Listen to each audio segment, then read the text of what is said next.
In the spring of 2009, in the Gulf of Mexico, measurements for a deep water pipeline construction were carried out. Quite by accident, they found the skeleton of a huge steel cigar and there's a wreckage of a steamboat very close to the hull of the submarine. Why did they end up at the bottom in such a close neighborhood? A group of German historians got to recreate the circumstances of the U-166 submarine crash. While looking for the documents related to the fate of the submarine and its crew, they were surprised to learn that the entire archive of the boat commander Kuhlmann is kept in the house of his relatives and no one is interested in them so far. But there are not only letters and technical documentation, but also numerous photographs, as well as the cassette with an amateur film, the only footage of the U-166 submarine.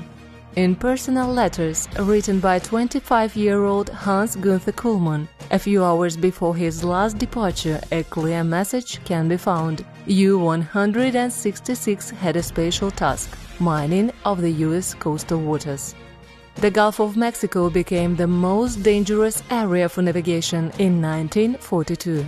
19 German submarines hunted tankers, merchant ships and military transport ships unhindered from April to September. They sank over 60 ships during this period.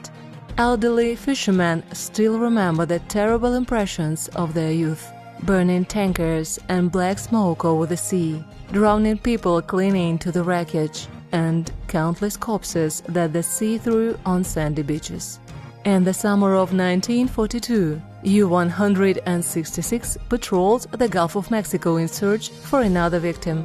On July 30th, the steamboat Robert E. Lee appeared 70 kilometers from the mouth of the Mississippi. The passenger ship of 5,184 tons sailed from Trinidad, accompanied by the cruiser PC-566. There were more than 400 passengers on board, mostly technicians and rescued sailors from the crews of sunken ships. The cruiser contacted the coast station by radio and reported its coordinates. This was a fatal mistake. His talks were heard on the German submarine. U-166 Commander Kuhlmann immediately opened torpedo fire on the ship. A white foamy trail on the sea surface was seen from the steamer, followed by a torpedo explosion. There was a sharp push, Marshal Charlton, a sailor on the Robert E. Lee, recalls. The ship seemed to hit a stone wall. The torpedo hit the engine room and blew it to pieces. The steamer, which received a large hole, quickly sank, but the passengers of Robert E. Lee were lucky. Most of them managed to survive. 25 people died. The German submariners were eager to find out if the hunt was a success. They were already so used to impunity that they lost all caution. The submarine U-166 surfaced. Naval sailors from the cruiser PC-566 rescued the passengers of the drowned steamer, but noticed an enemy submarine and attacked it with depth charges. One of the bombs hit the bow of the sub. It all happened in a matter of minutes. The sub wrecked in two and sank. The wreckage fell to the bottom at a depth of about 1,500 meters in the Mississippi underwater canyon. The carcass of a steamer, torpedoed by a submarine, was lying next to it. Meanwhile, in Germany, the messages from the U-166 were waited in vain. After July 30, 1942, no information was received and the U-166 and its crew of 52 people were considered missing.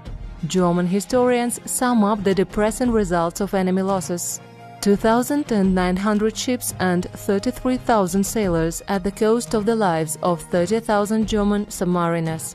The hulls of the U-166 submarine and the steamer sunk by it make a painful impression.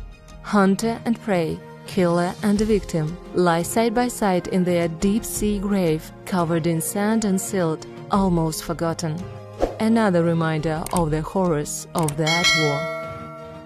Thank you all for watching. Subscribe to the channel so as not to miss new videos.